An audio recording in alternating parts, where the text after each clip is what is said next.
Good late morning. We are so happy to come to you. Unfortunately, this is now a recorded session due to the technical difficulties and will probably be about an hour late, but we still appreciate you sticking around to see this. We do once again apologize but it was due to technical difficulties.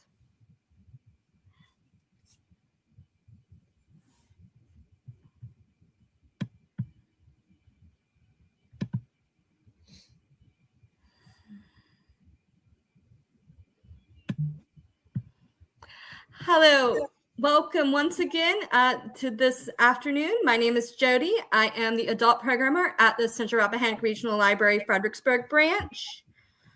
And I would like to once again introduce you to Mary Bevan from the Mary Washington Healthcare Community Bereavement Liaisons. I do apologize for that.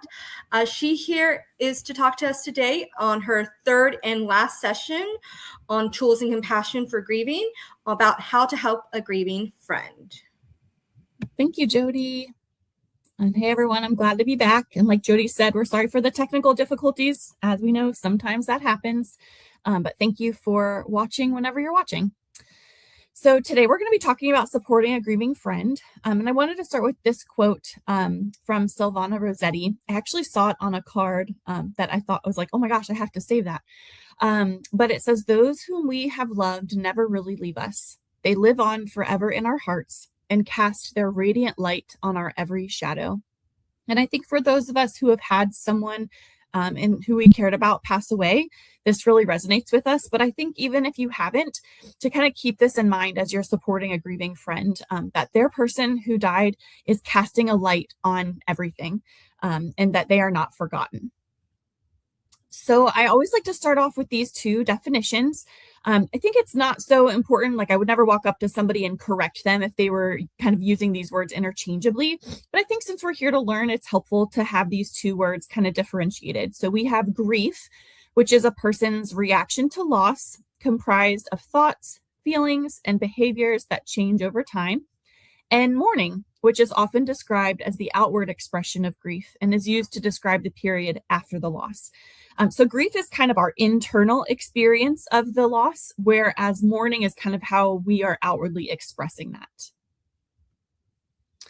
And so these two things, I love this image of the thumbprints making a heart, because just like thumbprints, grief is universal. Everyone is going to experience grief at some point in their life, but it's also unique to the individual, just in the same way that we all have a fingerprint. We all will experience grief, but the fingerprints look different and our grief journey looks different. Some factors that impact grief, and before I talk about these, they are in no way meant to be hierarchical. Nobody's loss is better or worse, harder or easier than another's. It's just that these are some things that impact the way that we experience the loss and the way that we kind of learn to live with it. So the first is the relationship with the deceased. Was this person your parent, your sibling, your child, a friend, a coworker? What was the nature of the relationship? Was it a close, loving relationship? Was it a relationship filled with a lot of conflict or tension? Maybe you were estranged from the person. Maybe they lived far away and you wish you could have been there, towards the end. Lots of different types of relationships that we experience. The circumstances of the death. Sometimes a person has been caring for someone for years before the person actually passes away. Maybe they had a chronic illness or something like Alzheimer's that has stages that last for years and years. Or maybe it was more sudden. Maybe it was due to a drug overdose or a suicide or a car accident, something that was really unexpected. And then other losses that the person has experienced. Some of us go for years of our lives without experiencing anybody close to us pass away, and what a gift. But others of us have experienced really hard losses throughout the course of our life. And maybe even sometimes those losses happen close together. I can't tell you the number of people that I've worked with who, their parents pass away within a short time of each other, and just how incredibly difficult that is to have to navigate one loss while you're still kind of carrying the weight of the first loss. What coping skills you have. Now, we are all kind of raised and given different coping skills. Sometimes it has to do with our personality. It has to do with our examples that we have from the other adults in our life as we're growing up. Sometimes we've had really difficult circumstances, and we had to kind of learn how to cope with whatever life handed us. And sometimes those coping skills weren't as helpful or adaptive as other coping skills. The good thing about coping skills, though, is that you can learn new skills. So if you are, friends with or related to somebody who's really struggling, there is help available. Maybe you yourself are struggling. There's help available. You can go see a therapist. You can read self-help books. There's lots of different websites that can kind of help you teach some of these helpful and adaptive coping skills. Your support system. We'll talk about this a little bit further into the presentation, but maybe you are one of these supportive people for the person whose loved one passed away. It is actually, in a lot of sources, they talk about how your support system is one of the biggest predictors of kind of how well you'll cope. But do you have those people around you who are holding you up and supporting you in this really, really terrible time? And then, of course, other stressors.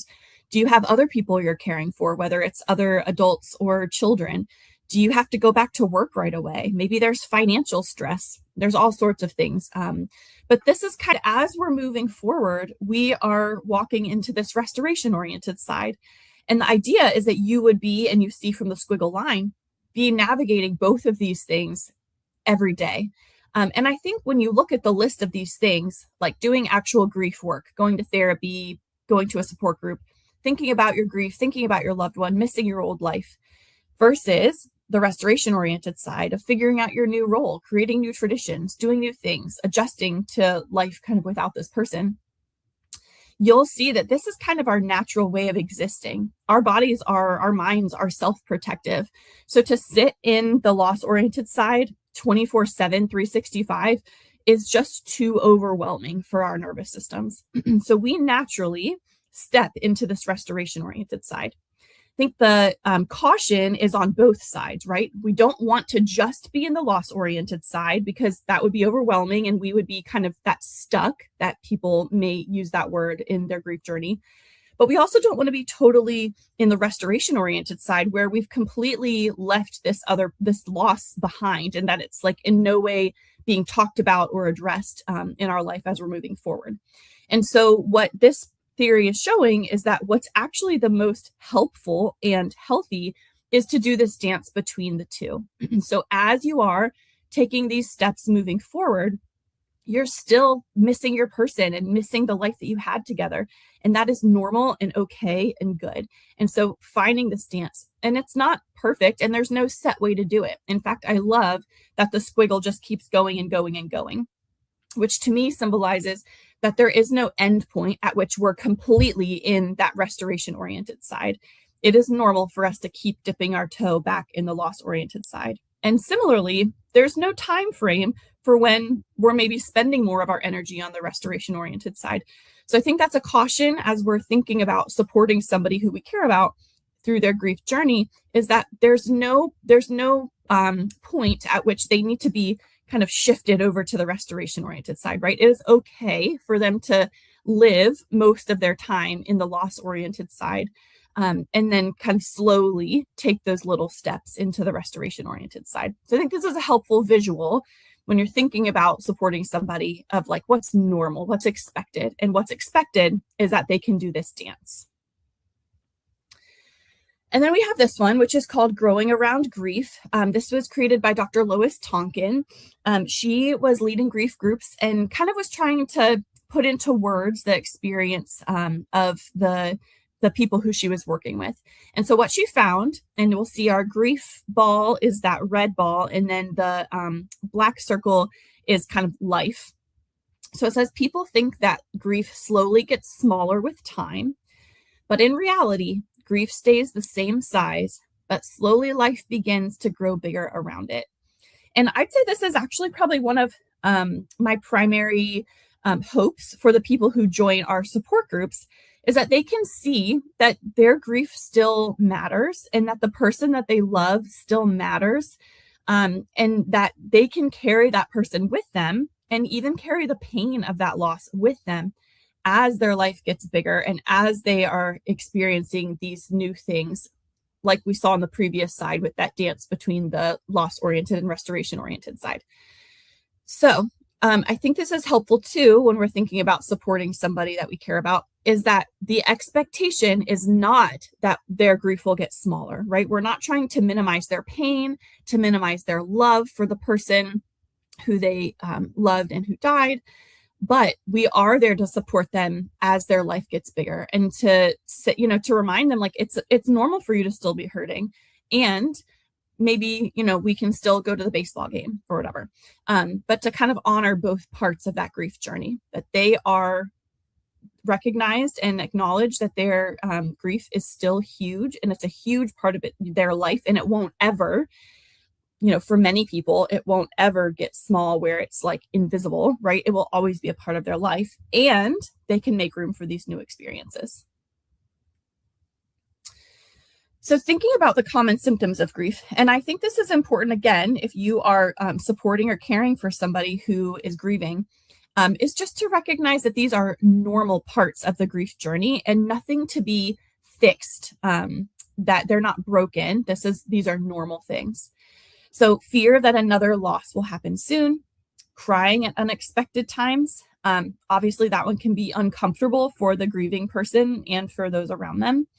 Needing to tell the story over and over. And you'll see that in one of my later slides, of this need for the supportive people. Who is it in my life that I can tell the story to? Who can listen? Expecting to see or hear the deceased as if nothing has happened. This one is tremendously painful. That feeling of waking up in the morning or something good happened and you want to share it with your person. And absent-mindedness, sometimes people call this brain fog, which is especially tricky because if you have somebody who passed away, there's likely a lot of paperwork to deal with, closing credit card accounts or, paying bills or, selling a home, whatever it may be. But these things that are incredibly difficult in the best of circumstances, and then compounded with the fact that your brain likely isn't functioning at all cylinders when you're grieving. And then we have the spiritual side. So, some people experience a loss of meaning or direction when their person passes away. You oftentimes hear people say, like, why would this happen, right? Kind of those questioning statements. Maybe they're questioning their faith. Maybe they experience changes in their belief. And then for a lot of people, the person passing away or that kind of journey before they died really strengthens their faith. That's a source of comfort and strength for them. On the physical side, sleep disturbances, difficulty falling asleep or difficulty staying asleep, a lowered resistance to illness. This is actually true anytime we are experiencing a stressful situation. And of course, grief is a type of stress. Changes in appetite, either wanting to eat more or less. And then physical aches. This can often show up as like flu-like symptoms, stomach aches, headaches. It's kind of different for every person.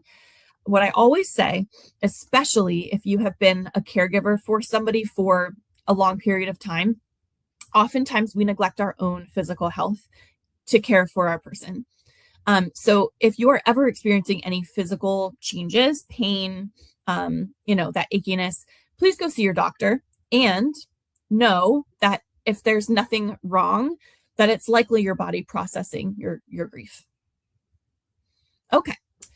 So now thinking about our support systems, I love this image because I think it helps us think outside the box a little bit. So you see, this is in the perspective of the person who's accessing support. So me as the grieving person, I'm in the middle, and then I have this first layer, which is my family and friends.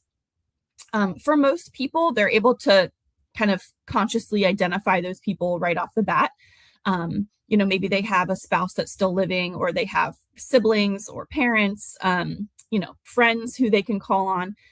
that's generally fairly easy for people. Of course, some people have been really hurt by those relationships in the past. And so there may not be people kind of left in that circle who they feel like they can trust or rely on. The next layer is neighbors, community, and established support groups. So like if somebody wanted to come to one of our support groups, obviously that would be a good place for them to go.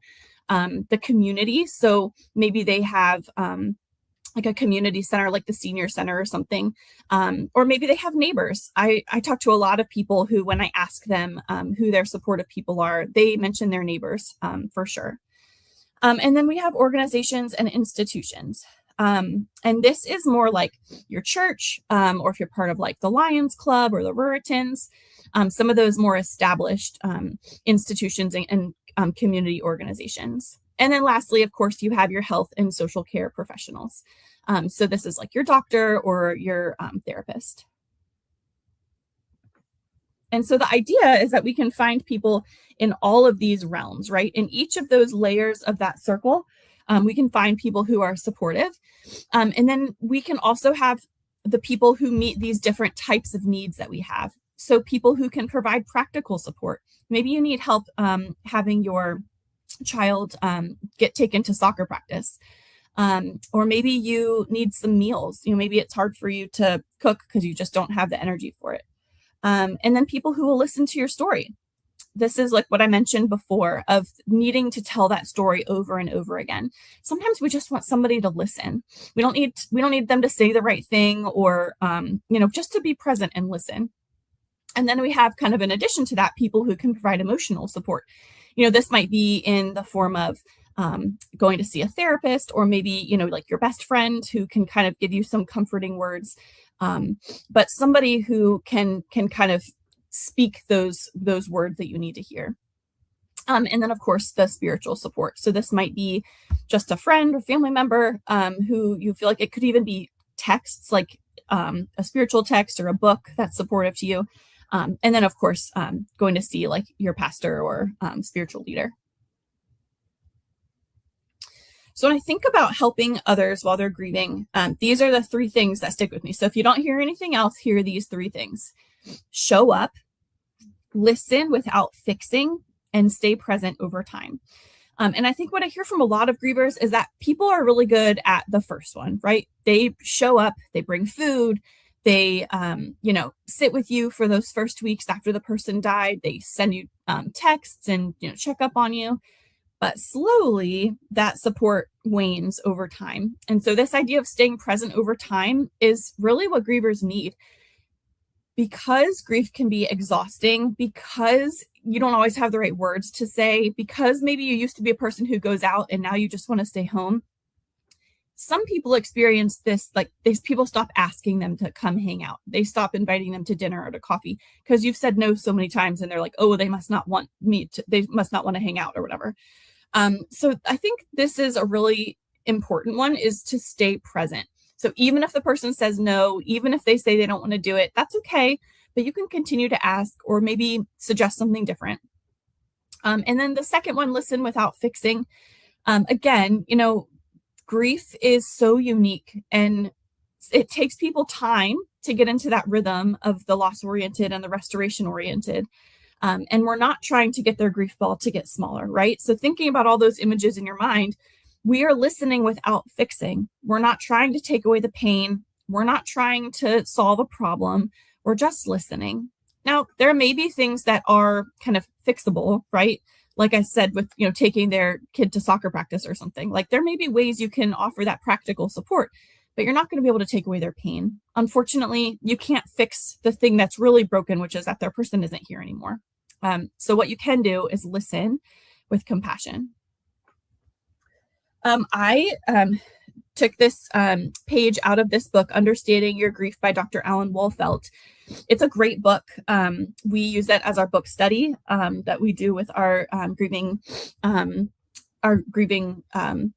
grief group members. And so it's obviously lengthy. I won't read all of them, but you'll see some of these same themes. You'll see that second to last one. Companioning is about respecting disorder and confusion. It's not about imposing order and logic. that we're not trying to kind of explain away or create some order out of something that is disordered. Grief takes its own path. It's different for everyone. And there really is, it's not something that you can say, okay, well, now we're going to do step 1, step 2, step 3, and then we'll be good. It comes in waves. It is not something that you can easily find order in. So I like this. Obviously, if you're watching the recorded version, you can pause, but you could also certainly get that book, Understanding Your Grief. But this idea of companioning is this idea of walking alongside someone, and you're not the expert, right? Even myself, this is actually our philosophy for the way we run our grief support services, is that we are not the expert kind of telling you, you need to do this, you need to do that. Although you've seen here, I do have some kind of things that are helpful sometimes for people to understand their grief journey. But the idea is that I'm sitting with you. I am joining you in your grief journey. I'm not here to tell you how to do it. I'm here to listen and share kind of in the pain of it with you. So when we're thinking about helping others, I have these 2 lists, what to say, what not to say. I was sharing this with a group recently, and I said about, I'm sorry for your loss. Some people say that even that doesn't really feel good because like you weren't responsible for their loved one dying. And so they said, well, what would you say instead? And I think really any authentic thing that you have to say is okay, right? Something that's said, in a well-meaning way is generally well received. So it's not necessarily about finding the right words, but really just, again, that idea of being present and staying with the person. That being said, I think there are some things that are harmful to say, even if there might be truth in them. Like, for example, saying that they're in a better place or there's a reason for everything. Those are beliefs that people hold on to really strongly. Even the person who's grieving may have those beliefs. But especially, right after the loss, it doesn't feel good to say that, well, there's a reason that your person died. They may come to that realization over time if that's, part of their belief system. But it doesn't feel good to hear that. People want their pain to be heard and listened to. And that's similarly with the phrase, I know how you feel. Even if you've experienced a similar loss, you're not in that person's shoes. You are not there walking their journey with their unique challenges. And so again, it just kind of feels a little dismissive to say, I know how you feel. So some things that do help, and I love this one, I hear from a lot of grieving people, this is really meaningful, is if you have a memory of that person, say, I remember when John did such and such, when we were growing up, and it was so fun or whatever. People love to hear memories, special things. I always think about this with my daughter, going off to school. She lives all this life without me there, right? And so she's had all these experiences that I haven't been a part of. And that's true for all of us. If your husband goes off to work or, your mom lives in a different state, whatever the case may be, you're not part of everybody's every moment of their day. They have experiences without you. So to hear, that you had this experience with them can be really special to the person who's grieving. And then, of course, I'm here to listen when you're ready, and it's okay to feel whatever you are feeling. And I think just that fact of giving permission, like you're not here to change what they're thinking or feeling. You're just here to listen. They can feel what they're feeling, and you're not going to be overwhelmed by those feelings. And then on the practical support side, we talked about bringing a meal. That's something really nice about technology, is that we had somebody here in my neighborhood, their loved one was going through some cancer treatment, and they just posted it on the neighborhood website, and like within a couple hours, like 3 weeks worth of meals were going to be provided. So I think it's a great thing to be able to have those like meal train websites, and can be very helpful to a grieving person, to just one thing off their plate, something to not have to think about. The other thing I love is the third one, offer a specific task.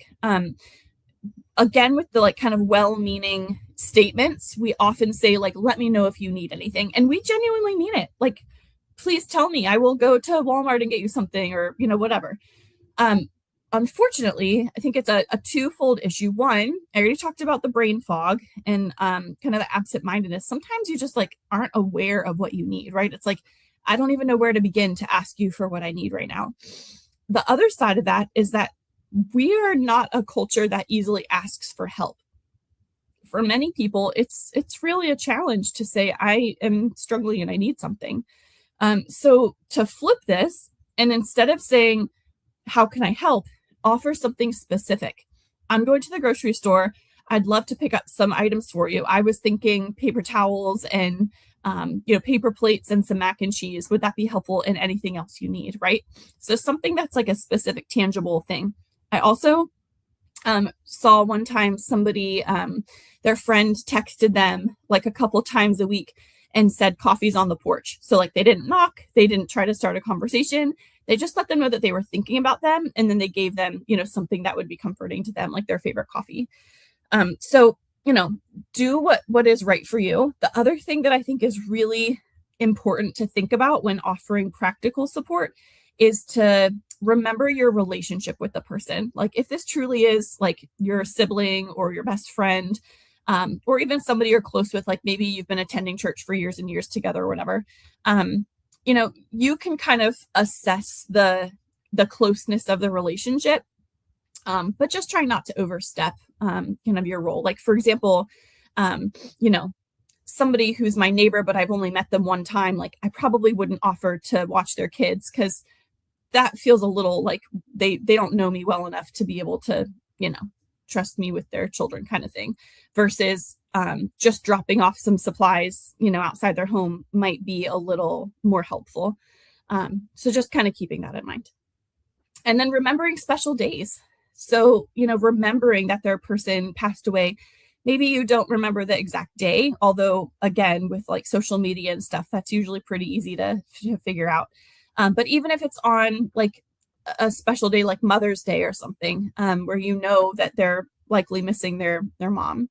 And so sending a text on that day, just thinking about them or whatever. And then the last two, avoid offering advice and don't push them to move on. So again, we're thinking about them going back and forth between loss-oriented and restoration-oriented sides, and that is happening in their own time at their own pace. And it's likely going to be slower than you think it should be. So keeping that in mind. And then again, to kind of sum up, I love this, the power of presence. You don't need answers, right? I think that's a fear that a lot of us have. Well, if I offer support, I'm going to have to like solve it for them. No, you don't. Be kind, patient, and willing to sit in discomfort. And I think this kind of goes to that listening without fixing, right? We're just sitting and it's going to be uncomfortable. It is hard to sit with somebody else's pain. And it may be something that you're not capable of doing at this time in your life. Maybe you've also experienced a recent loss and that wouldn't be a safe thing for you to do. That's okay. You can offer support in one of these other ways. And then this idea of witnessing their grief. And I think, again, that's one of the beautiful things about our grief support groups is that it is a space for you to say your truth about your person, about your relationship with them, about the way that they died, about how much you're struggling, about how much your life is growing and the good things in your life. But to be able to have those people to witness that grief is really powerful. So when is more help needed? So obviously, if somebody is having suicidal or homicidal thoughts, that is an emergency. And we want to make sure that they're getting the support they need, in the moment. So you can call 988. You can call the RACSB, the Rappahannock Area Community Services Board. They have an emergency services number. But that's not something we overlook and say, oh, they'll get over that. The other things to look out for are if the person's unable to complete their daily activities of living. So maybe they're just in bed all the time and they're no longer bathing or eating. That is a time when more help is needed. If they're having anxiety or depression that is impacting functioning, sometimes the sign for that is that they're unable to complete their activities of daily living.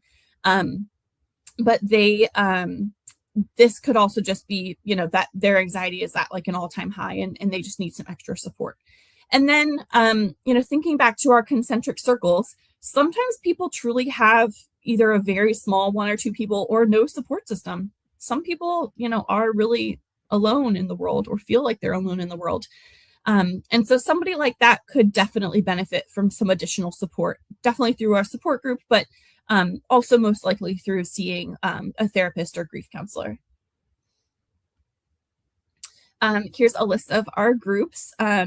We have, our groups are generally for specific types of loss. So you'll see like loss of a parent, loss of a spouse, loss of a child. And then we have our general loss group, which meets once a month, and that one is virtual.